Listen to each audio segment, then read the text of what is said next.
Pick Up the Pace is a rugby union podcast hosted by All Blacks superfan and Anadu Ryle, two passionate rugby fanatics from Wainuiomata, New Zealand, who go deep into everything rugby without taking themselves too seriously. Hey, what's up, team? Back again. Pick Up the Pace podcast with your man, All Black superfan and Anadu Ryle. Today we have an international guest beaming in from America. He grew up in Huntly, went to school at St. Paul's Collegiate in Hamilton, and played rugby league for Tani Whānau before moving to Auckland. He went on to play 185 games for the New Zealand Warriors, played in 2 grand finals, played 28 tests for the Kiwis, winning a Rugby League World Cup, 81 games for St Helens in the UK, winning a Super League title. He is now head coach of the Davenport University Rugby Union side in Michigan, America. Nō Ngāti Whawhā kia I roto I a Waikato Tainui, nō Taranaki Te Atiawa Hoki, nō Reira, nō mai, and welcome to the Pick Up the Pace podcast, Lance Hohaia. Kia ora, Lance. Kia ora, boys. Kia ora, thank you. It's good to have you on board on the podcast today, bro. Taking time out, eh? Thanks for that, Cuzzy. No problem. Let's go back to where it all started. Son of Rex and Jennifer. You were born in Hamilton, but grew up in a small town of Huntly. This is where you got your nickname, the Huntly Hurricane, has come from. Yep. What was your early memories growing up in Huntly, bro? I mean, you know, small community, very passionate, rugby league town.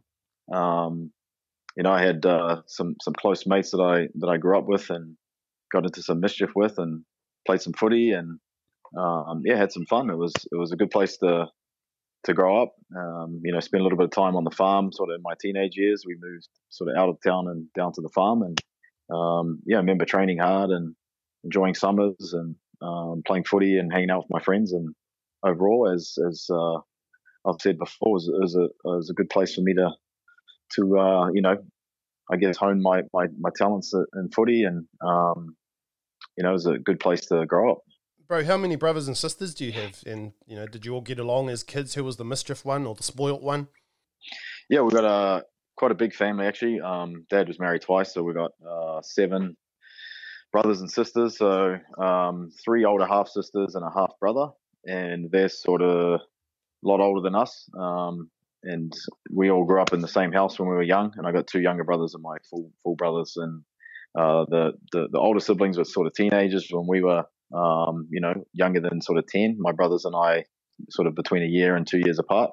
And the older siblings were in their teenage years, and then they moved out. And obviously, when we were teenagers, we were the only ones home with mum and dad. But yeah, we had a big house, and we always got along pretty well. I think we all got the mischief streak. We all sort of got into our own trouble every now and then, but we had a lot of fun. We had a lot of laughs, reminiscing about all the time. So overall, we had a pretty good family life. You have a very rich footballing heritage in league and rugby. Many of your family members have worn the jersey of Huntly's Tani Whānau club. Your grandfather and great uncles represented New Zealand Māori. Your brother Tama, Waikato League representative like your father. Rex and your brothers Matthew and Royce have also played rep footy for New Zealand Māori sides. How important was sport growing up in your family? Yeah, I think it was just part of our DNA.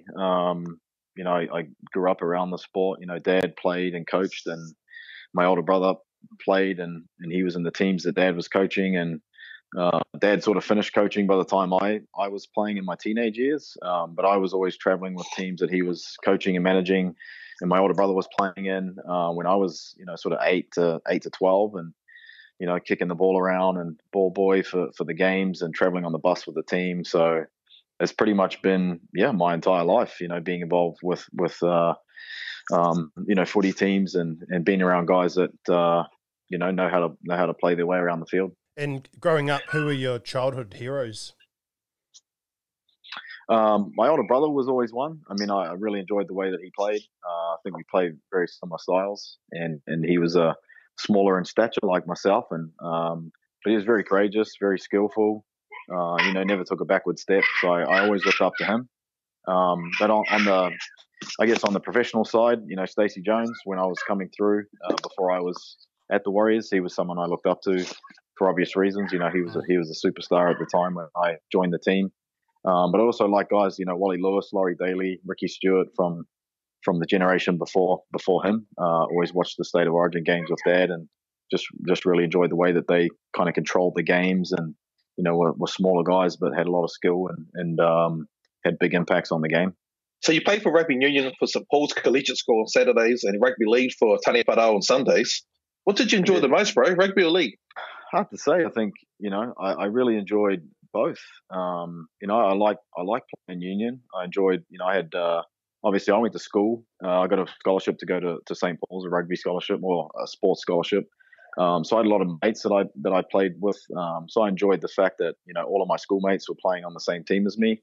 Whereas with Taniwharo, we were sort of all at different schools, or I was the only one really that wasn't at the same school as everyone else. So I always felt that I was probably more comfortable playing rugby league. Some games in rugby union, I think my dad would get frustrated where he'd watch me and he'd say, how long it took you to touch the ball today? And I was like, no. He said, 34 minutes. And I was, okay. So, that was sort of, the rugby union side, parts that I didn't necessarily enjoy was you kind of had to wait for the ball to come your way some days. Whereas in league, I was, a bit of an orchestrator with the positions that I played, and I was able to touch a ball lots and a bit more action. So, yeah, I guess, I made the right choice there, and I was able to have a pretty successful career.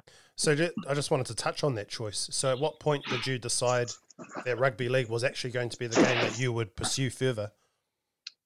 I think I was 16. I kind of had to make that choice. It was just becoming too hard for me to train for two different sports and play, Saturday and Sunday. I was pretty much training every day of the week, and then, either rugby or league, because I was training for the school, and then I was training for my club team, and then I was playing league on a Saturday or rugby on a Saturday and league on a Sunday. So it was just physically, it was too hard to do. And then when I was 16, I made the New Zealand 16s trial team for rugby union. I got selected to go trial for the New Zealand 16s team. And there was a high chance, according to the coaches and the selectors, that I was going to make the team, but I'd already been selected for the New Zealand 16s league team. We were playing a test match against Australia at Carlaw Park. So pretty much around sort of June, July, I think it was mid-season for the year when I was 16. That was when I really had to, focus on one or the other. So you then got the call up to represent the Northern Districts Rugby League side in 2001 as an 18-year-old against the touring French side. Can you talk us through the experience of playing representative footy against an international team for the very first time? Yeah, I was pretty nervous, to be honest. I was a young kid, and I was playing with grown men, and they're all international players that we were playing against, the French boys, and I'd seen them play before, and I knew that they were a tough bunch. I was excited, I believed in my talent, and I knew that I'd be okay. But I'd be lying if I said I wasn't sort of worried about how I was going to do physically, and I'd not played too many games against grown men prior to that, let alone internationals. It was really exciting. I played really well. I think they roughed me up quite a bit early on in the game, and then they kind of realised that I wasn't going to go anywhere. So I think I earned a lot of respect that day, which was a nice feeling. And my principal at the time, actually at St. Paul's, Steve Cole, was there, and he's a very, very staunch rugby man, and to allow me to play in that game when I should have been playing for the school was something that I will always appreciate, because he really supported me in my career and my family at the time. So after that, you signed to play for the Manurewa Marlins in the Auckland Premier Rugby League competition. How different was it playing in the Auckland competition, coming from a small town like Huntly? It certainly was a step up in terms of the amount of good players that were in Auckland. I played with some outstanding players in the Waikato region, and grew up with some boys who were phenomenal athletes, and for one reason or another, didn't end up making it to the next level. So I guess the professionalism, the resources, there were probably a little bit more resources available. They had more money, more members to generate income. So we had a little more resources in Auckland. The competition was obviously tougher. But the surfaces that we played on, getting to play on Carlaw Park as an 18-year-old was pretty exciting. So I really enjoyed it. We had a great team that year. Some guys that went on to play professional, and some guys that didn't, but were very super talented guys. So I was lucky to be a part of that team. Hey, did you go straight from the Marlins to the Warriors, bro? I did. So I started the year. I actually did my ACL when I was 17. So not long after that French game, I did my ACL. So I kind of slowed me down for about an 8-month period, and then I had to start the year down at Taniwharo because they were unsure.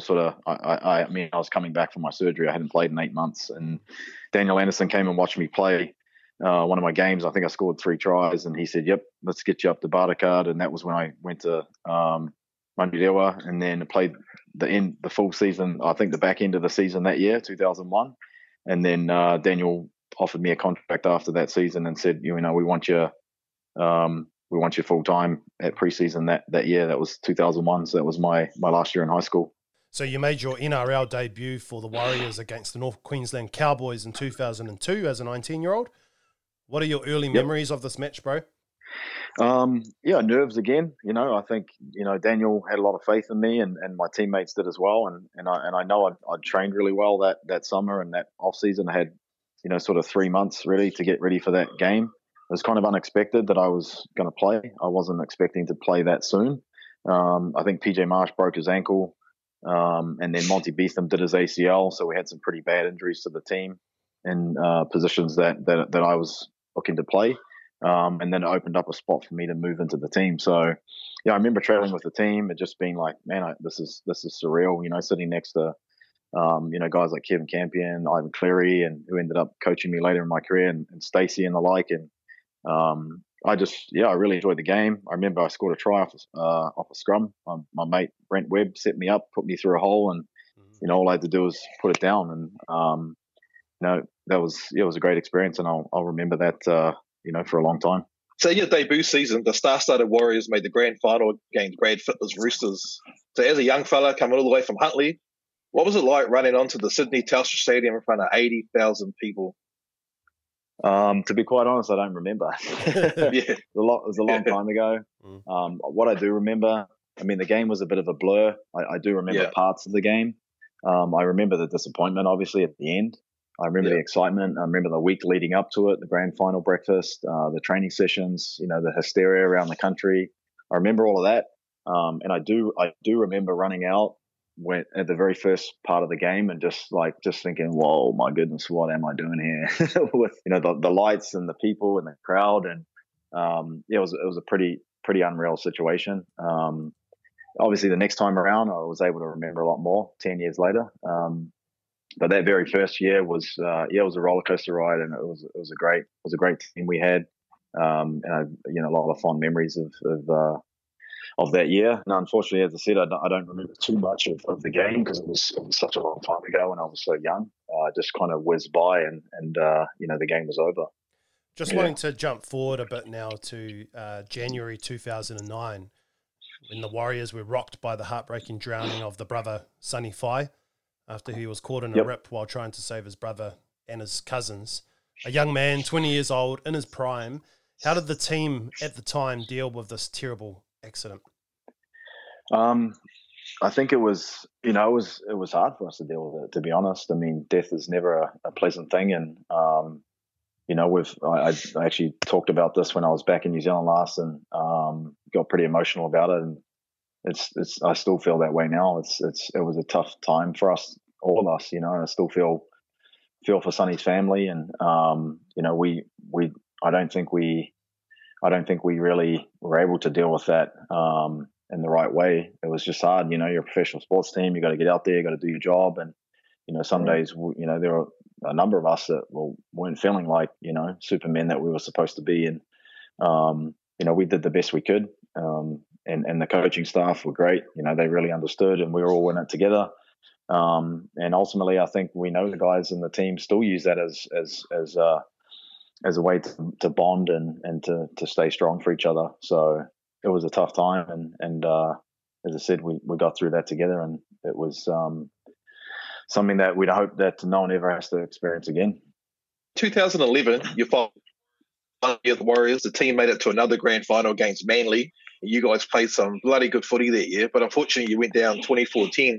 This was your second grand final. It was your final NRL game after 9 seasons and 185 games. It must have been a bittersweet moment, bro, but can you tell us how you felt when that final whistle went?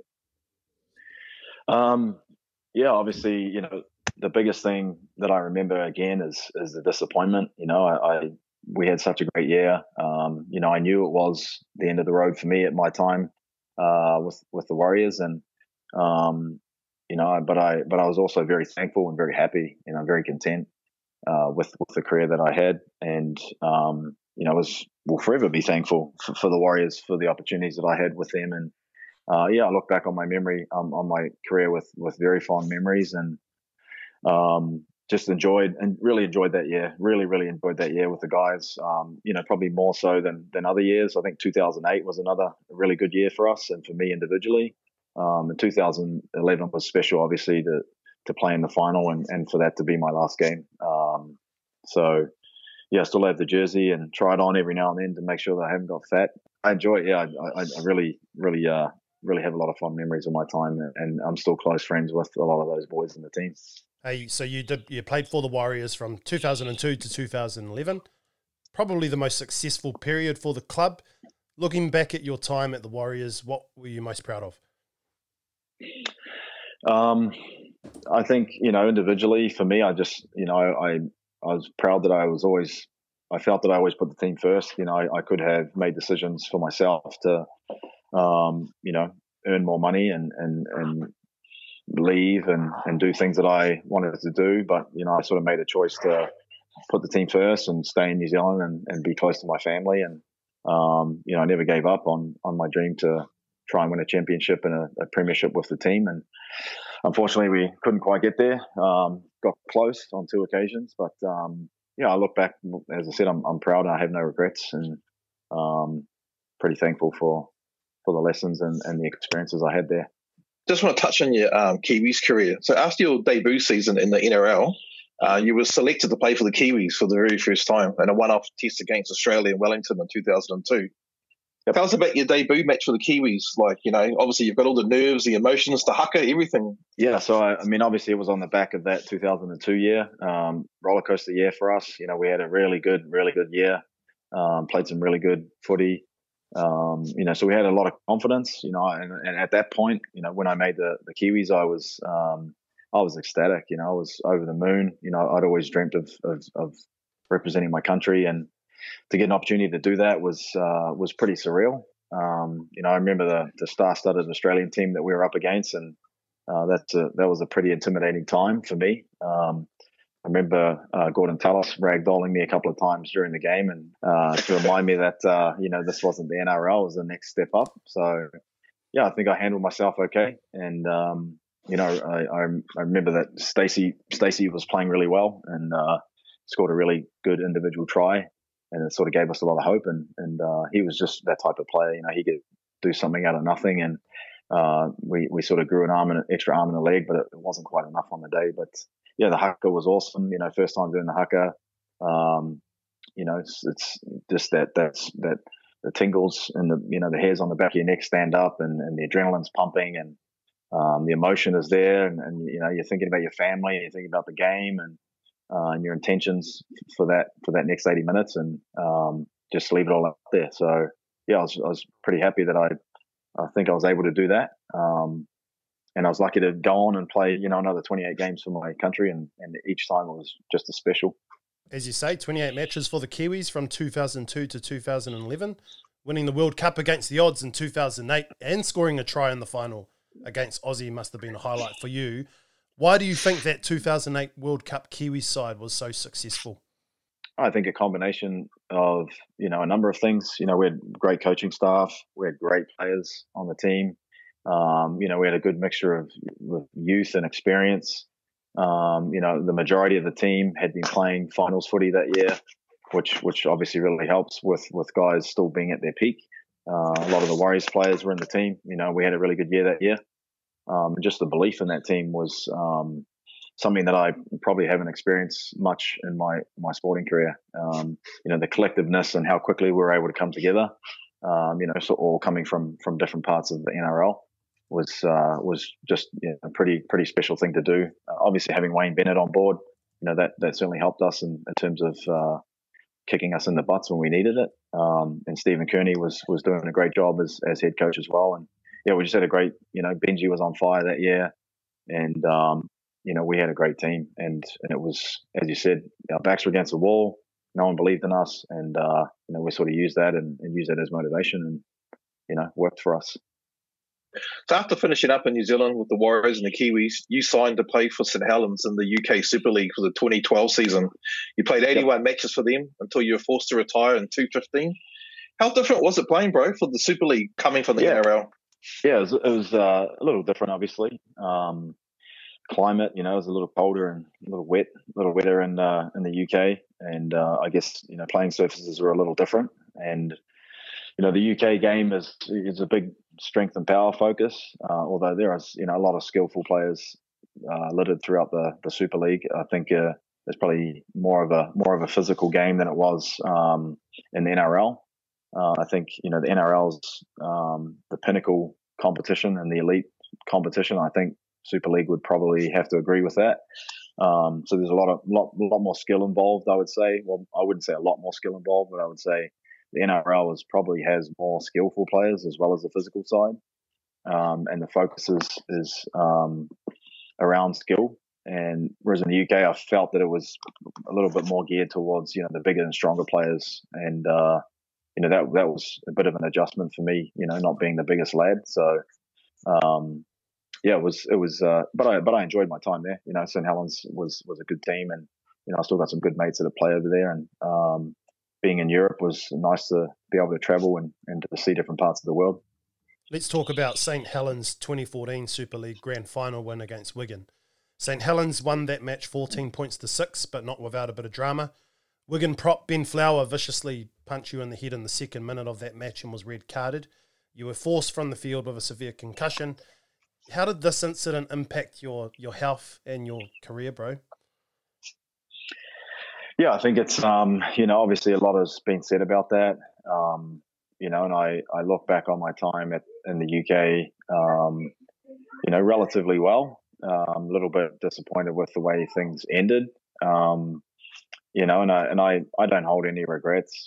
Things happen in life for a reason, and it was disappointing to miss out on being able to play that game because I felt like I was playing really well that year, and I'd had some struggles with some of the coaches there in terms of fitting into the team and what my best position was, and felt that year I was playing really well, and I was one of the better players, and unfortunately that was cut short. Thankfully the team went on to win, so that sort of made things a little easier to accept. But the following year, obviously, it was impacting me enough where I felt that I couldn't continue. So we sort of had to part ways, and I've moved on and put that time in my life to bed, and I look back on that, as I said, with no regrets, and felt that the right decision was made. So you've played alongside some of the legends of the game, bro. Stacey Jones, Reuben Wiki, Steve Bryces. Which players did you learn the most from over your career? All of them, I'd say. I mean, there were some in particular, that taught me certain things. Stacey, I spent a lot of time with Stacey, obviously, in my formative years as an NRL player. Kicking, passing, just he was just tireless in the way that he worked. And guys like Michael Luck and Simon later on in my career, and Reuben and Pricey, and playing through pain and just the mental edge that they seemed to have in their games, no matter what was going on in their lives, and even guys that were able to bump a player at will. So you pick things up from guys that you've played with. Certain little tips that coaches and players can give you. Nathan Feen was a good friend of mine. Brent Webb, how to run certain lines. When to inject yourself into the line and when to stay out. I would say I learned from everyone. Some more so than others for sure. But I'd be silly to say that I didn't learn a lot from everyone that I played with, because that's what being a professional is about, is trying to absorb as much as you can in the positive way and use that to your advantage for your team and yourself. Since your retirement from rugby league in 2015, you then moved over to the States. So why the move over there, bro? So my wife is American, and we sort of always planned on moving this way. Cost of living, affordability of housing, and just the opportunities here in the long term seemed to be the best option for us. Closeness to her family as well, obviously in New Zealand.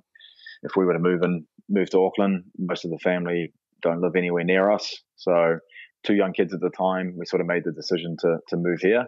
And it was exciting for me, obviously. Living in the States was a pretty exciting thing to think about.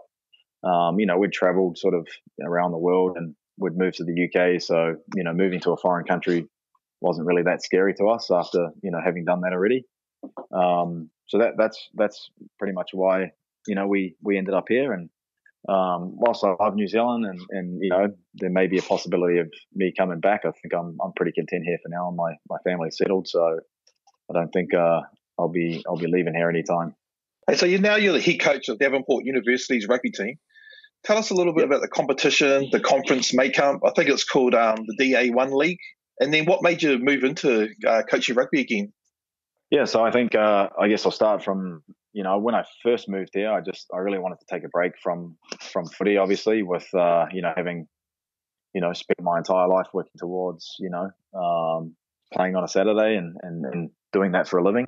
So I took a step back when I moved here and just spent some time with the kids, and wife went back to work, and then I got the itch sort of 6 to 8 months after living here. I sort of started getting bored, and so I reached out to a local team, did some research, and there was a team called Grand Valley State who were looking for an assistant coach, and I sort of talked about my background and met up with the coach, and we hit it off instantly, and he said, "Yeah, I'd love to have you on board." So I just started coaching their backs. So I was a backs coach and assistant coach for them for a couple of years, and then I started hearing more and more about this Davenport University. They've got this really good rugby team. I was like, okay. I mean, I didn't know there was anything of the sort here in Grand Rapids. And then an opportunity came up for me to be involved because I was doing some coaching clinics with a company here, and a few of the players from Davenport were in attendance, and they were trying to say, "Hey, come and coach with us. We're a Division 1 team. We've got scholarship athletes on our program.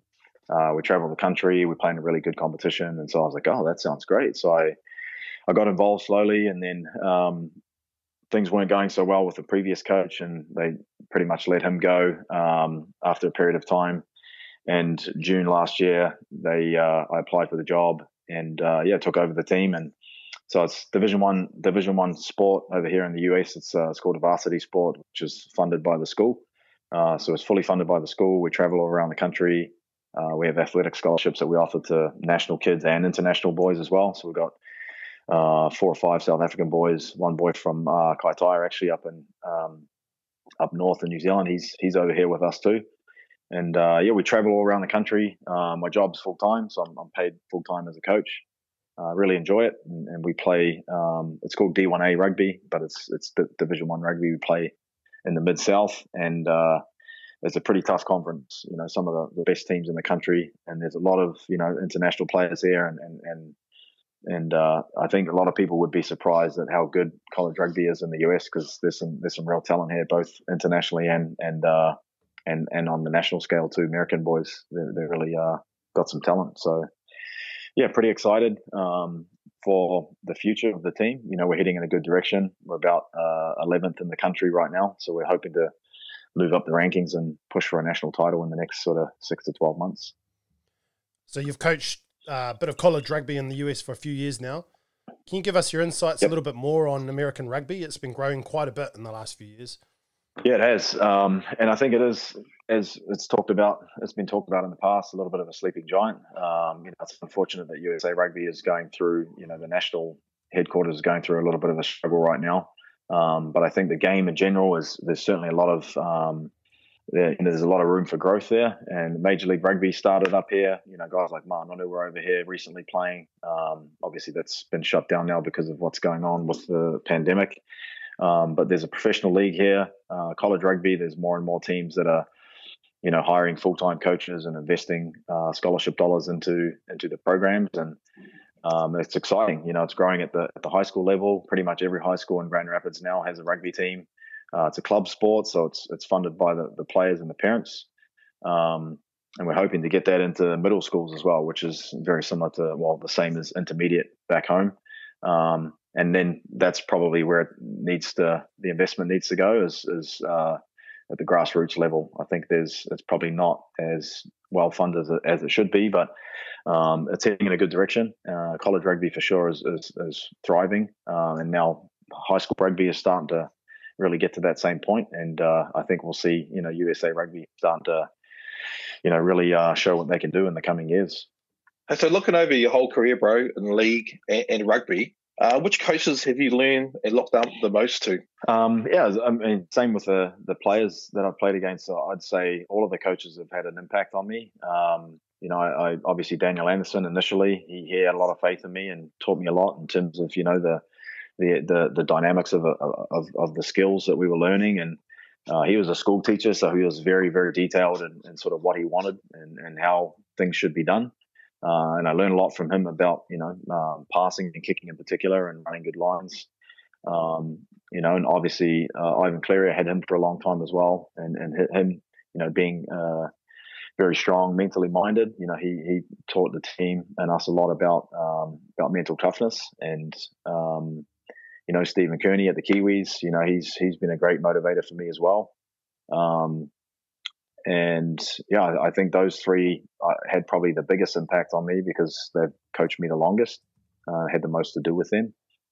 And as I said, I'm trying to pick and pull pieces from each of them and use that in a way that's going to make me a better player. So those guys were all very influential. So as a professional rugby league player and now a coach, how important has your whānau, your wife Marissa, and your two sons, Tyler and Riley, been to you over the last few years? Yeah, for sure. The support network there is always important. Family is always number one for me, always has been, always will be.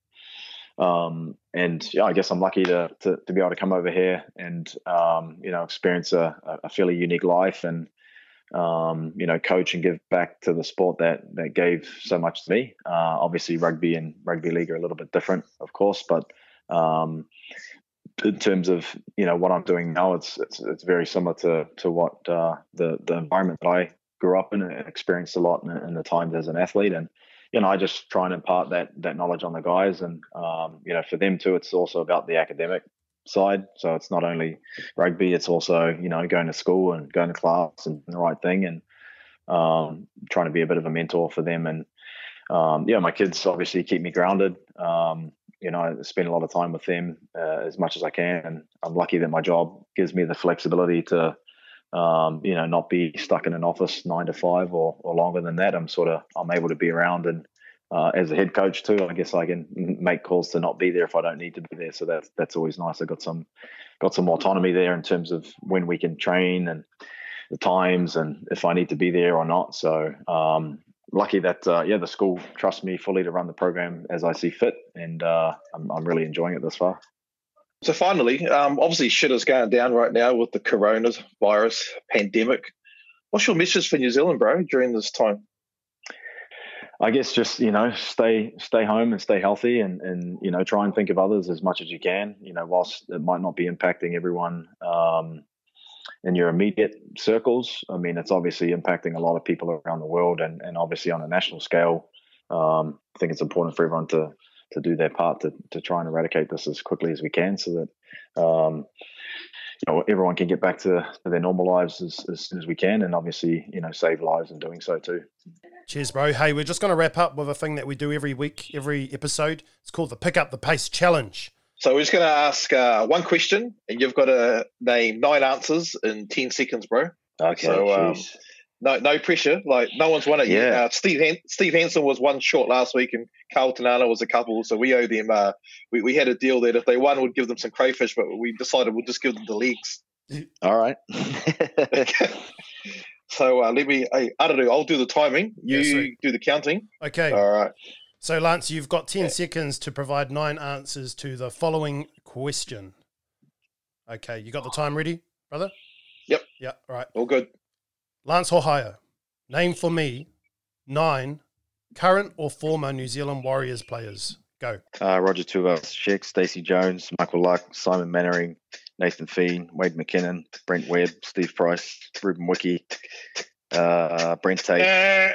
What you got there, Aradu? We Must be have 10. Come on. we have Well, that's close. we That have was 10. close. We have 10 answers. Oh! So an answer a second, Winner. and there you go. You take the crayfish. You give it to my sister. Hell no. She'll take it for me. Finally, bro, thank you very much for joining us. I'll pick up the Pace podcast today and taking time out of your busy schedule in these testing times, bro. We really appreciate it, and we hope to catch up with you again soon. And let us know, bro, if you're ever in the Wainui. Yep, no problem. Thank you very much. Appreciate your guys' time too, and loved having a chat. And I'll be home probably next year sometime. So if I'm in the region, I'll let you know. Cheers, brother. Sure, killed it to that, bro. Thanks, guys. Appreciate it.